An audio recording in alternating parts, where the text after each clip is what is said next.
The United States dollar took another pounding on German, French, and British exchanges this morning, hitting the lowest point ever known in West Germany. It has declined there by 41% since 1971, and this Canadian thinks it's time to speak up for the Americans as the most generous and possibly the least appreciated people in all the earth. As long as 60 years ago, when I first started to read newspapers, I read of floods on the Yellow River and the Yangtze. Who rushed in with men and money to help? The Americans did. They have helped control floods on the Nile, the Amazon, the Ganges, and the Niger. Today, the rich bottomland of the Mississippi is underwater, and no foreign land has sent a dollar to help. Germany, Japan, and to a lesser extent, Britain and Italy were lifted out of the debris of war by the Americans, who poured in billions of dollars and forgave other billions in debts. None of those countries is today paying even the interest on its remaining debts to the United States. When the franc was in danger of collapsing in 1956, it was the Americans who propped it up, and their reward was to be insulted and swindled on the streets of Paris. I was there. I saw it. When distant cities are hit by earthquake, it is the United States that hurries in to help. Managua, Nicaragua is one of the most recent examples. So far this spring, 59 American communities have been flattened by tornadoes. Nobody has helped. The Marshall Plan, the Truman Policy, all pumped billions upon billions of dollars into discouraged countries. Now newspapers in those countries are writing about the decadent, war-mongering Americans. I'd like to see just one of those countries that is gloating over the erosion of the United States dollar build its own airplanes. Come on, let's hear it.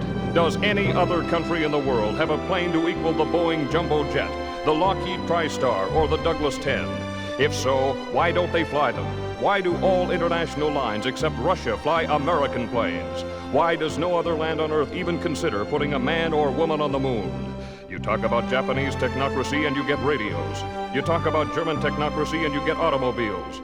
You talk about American technocracy and you will find men on the moon, not once, but several times, and safely home again.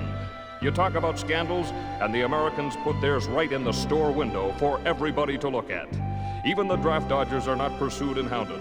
They are here on our streets, most of them, unless they are breaking Canadian laws, are getting American dollars from Ma and Pa at home to spend here. When the Americans get out of this bind, as they will, who could blame them if they said, the hell with the rest of the world? Let someone else buy the foreign bonds. Let someone else build or repair foreign dams or design foreign buildings that won't shake apart in earthquakes. When the railways of France, Germany, and India were breaking down through age, it was the Americans who rebuilt them. When the Pennsylvania Railroad and the New York Central went broke, nobody loaned them an old caboose. Both are still broke.